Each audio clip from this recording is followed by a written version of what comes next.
Hi, everyone. It went off without a glitch. That is the face and the voice. Good morning, Dan. Hey, Thurman. Hi, everyone. All right, so let me make sure my slides are all good. Okay, great.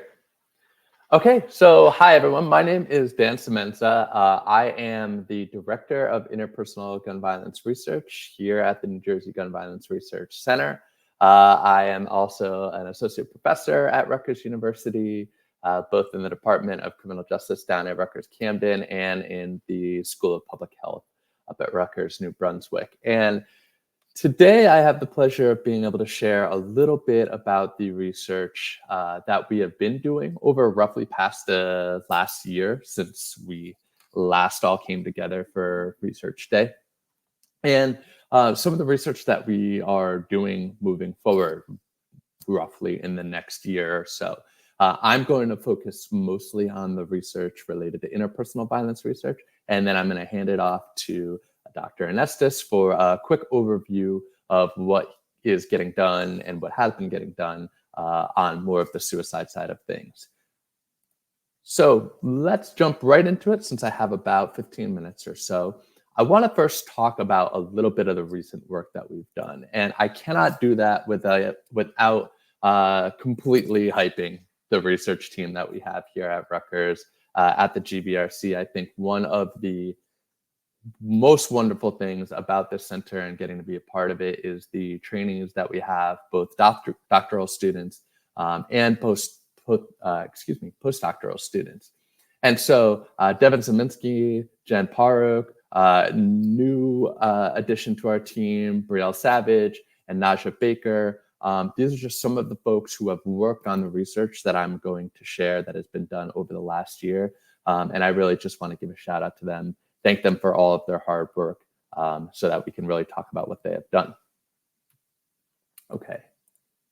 So one of the main areas that me and a number of others at the center have been working on is documenting the relationship between gun violence exposure and health. And I was really, really excited and so grateful to have Dr. Sharp today to speak because none of the work that we have done over the last year or so would be possible without Dr. Sharp's work and without the work of John Rich and Joe Richardson and a lot of the other folks who have done the very on-the-ground qualitative assessment of what it is like to be exposed to gun violence, to be a survivor, to be a secondary survivor, right? Somebody who has lost somebody to homicide or suicide.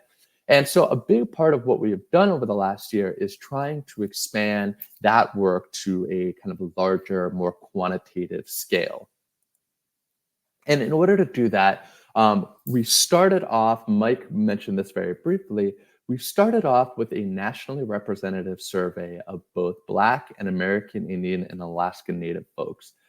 We worked with Ipsos Knowledge Panel to about last spring disseminate the survey that was nationally representative of these two groups, in part because we know that folks who are Black Americans and American Indian Alaska Native are so much more likely to be exposed to gun violence in their lives. And when I say exposed, I don't mean just direct victims, but I also mean secondary victims, knowing somebody who has been shot or killed, as well as community exposure, people who are living in areas, and it's not just cities, where they are hearing shootings or witnessing shootings on some kind of regular or semi-regular basis. And what we have been trying to investigate is looking at what is the relationship between these different types of exposure and a variety of health outcomes, right? Really documenting it kind of systematically, looking at the individual types of exposure that are linked to poorer health amongst these particular groups, as well as how cumulative exposure, being exposed to multiple different types of violence, might be linked to poorer health outcomes. And so with a lot of the team members that we here have at the GBRC, we published in a number of different journals, including just last week, both in the Journal of Urban Health and Social Science and Medicine, And we have seen that their individual exposure is linked to poor general and self-rated physical health, more poor mental health days in a given month, worse sleep, more symptoms of insomnia, greater risk for suicidal ideation and suicide attempt, particularly amongst Black adults. Um, and we have also seen very recently a link between gun violence exposure and functional disability. So this isn't not just about acute health outcomes, but also about the functioning and the health of everyday living. And we found in the Journal of Urban Health that that was particularly concentrated amongst Black women that were really bearing the brunt of the functional disability association with gun violence exposure.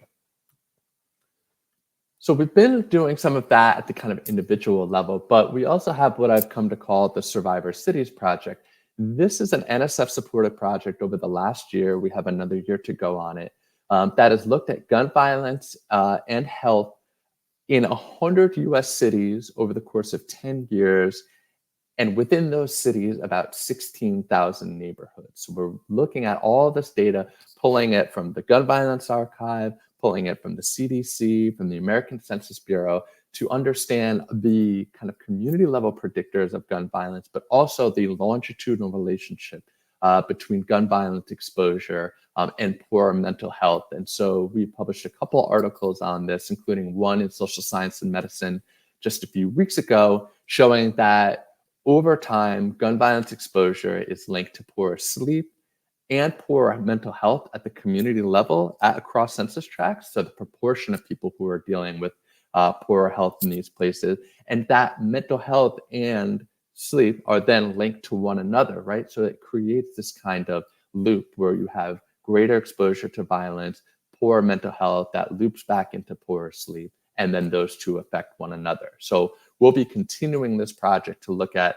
the presence of gun dealers and how that influences gun violence, as well as the various different city level prevention strategies that are going on to see how they predict high and low rates of gun violence. So there's lots of to come within this particular Survivor Cities project.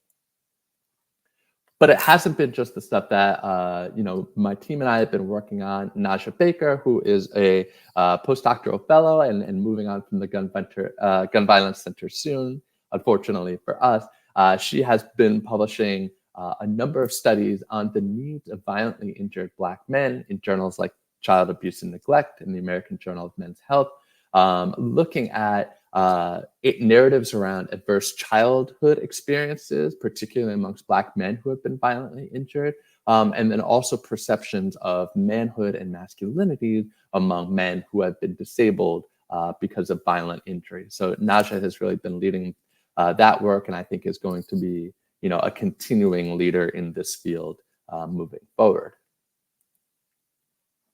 Doctoral student Devin Zeminski just this year also published a really fantastic paper in Frontiers in Public Health. She also won an award for this paper at last year's gun violence conference, where she did a social problem analysis of two major firearm policies, really kind of the two biggest ones over the last 30 years. The Brady Act in 1993, and you can see Bill Clinton up above, signing that alongside Brady, who had been violently injured, and then the Bipartisan Safer Communities Act, which was signed by President Biden just back in 2022. Really trying to get an understanding of how the different types of legislation talked about the social problem of firearm violence. And really what she found was that there was a lack of definition for how firearm violence was talked about, the different types, and the fact that they have disproportionate effects on certain populations. She also noted that the policies that were signed were really focused on very much individual level factors rather than the structural factors that relate to firearm violence. So this was a fantastic paper that Devin did, and I think is going to continue to inform how we think about doing policy analysis as hopefully additional gun violence legislation continues to come out. All right, and now some ongoing work beyond just what we've done over the last year or so. myself, Dr. Baker, Devin Seminski, and then partners at Rowan University, we have been collaborating with a fantastic community organization called Cure for Camden, which is down here in Camden, New Jersey. They are a violence intervention group that also works adjacently to a hospital-based violence intervention program. And we have collaborated with them to do an in-depth study of survivors of firearm violence in the area and really to understand their healthcare need, the barriers to healthcare access, and their capacity for healing and wellness after their injury. And so we've done 15 in-depth interviews that were led by members of Cure for Camden and Dr. Baker, and then conducted about 110 surveys with survivors from the area to really go in depth. And what I loved about this project, and I really hope to continue moving forward on it, is that it was very much a community-based participatory action research kind of collaboration where the folks at Cure for Camden have been involved in every step of the research process, which I think has been pretty fantastic. So we're kind of crunching and coding a lot of that data right now, and over the course of the next year or so, we're hoping to be able to disseminate a lot of the results and think about how we might move from this kind of very regional, localized study into something that might work broadly across the entire state of New Jersey, or even more broadly throughout the country. I also have to highlight Dr. Jen Parek's awesome research award. She got the NBDRS New Investigator Award. This is going to allow her to do a much more in-depth study using National Violent Death Reporting System data from the CDC to do an examination of intimate partner homicide cases to understand whether involvement with the criminal legal system might have influenced the firearm prohibition under various state laws. So this is going to be a really exciting work over the next year that Jen will be doing. And then we have ongoing work here with myself and Devin and some others at the GVRC, where we are working with Ascenda Integrated Health, which is a community-based healthcare system that works throughout New Jersey and particularly South Jersey, and also in partnership with Life Worth Living, which is another violence intervention program in 3, I'll call them rural counties in New Jersey. That's a relative term because it's not a particularly rural state, but there's certainly less urban counties than you might think of in a lot of other places like Camden County or up in northern New Jersey. And this was supported by the Bureau of Justice Assistance to really build out this intervention. And we're in the process over the next year and a half of kind of evaluating in studies what the challenges of standing something like this up have been, what the implementation looks like in a place that is much more spread out.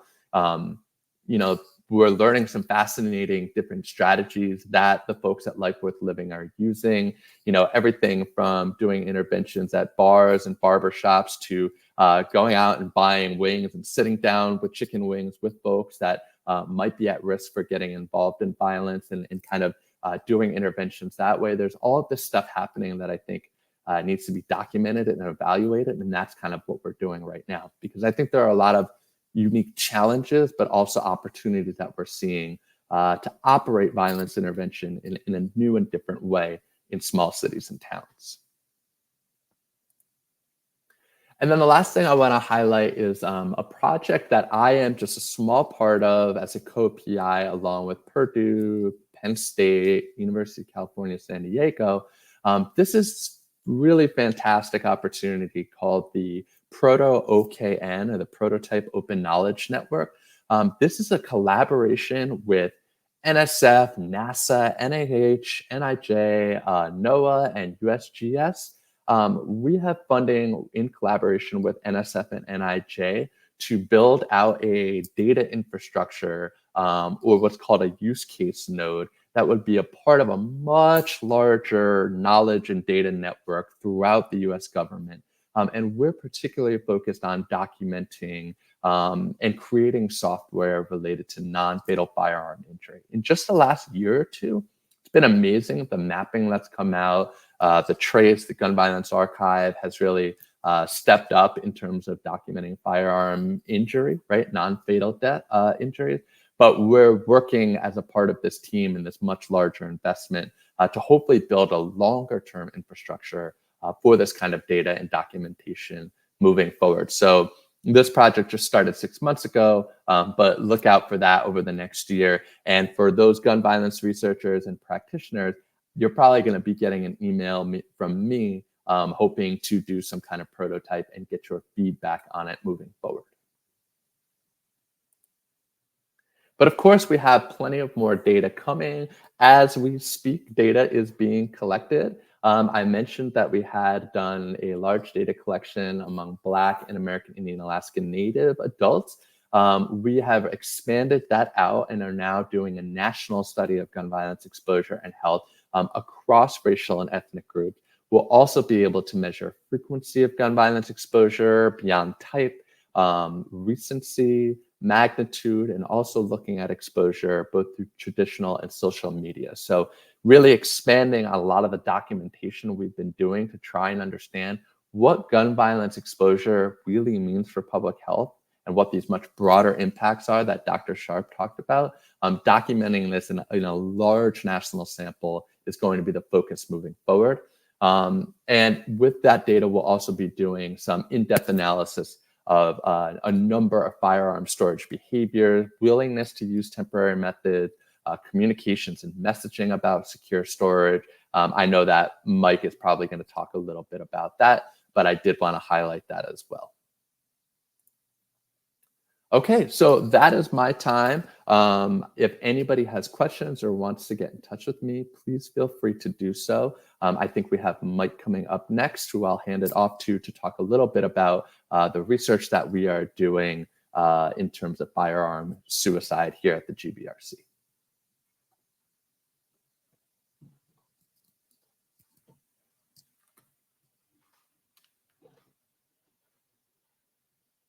All right. So looks like we've got some questions for Dan coming in.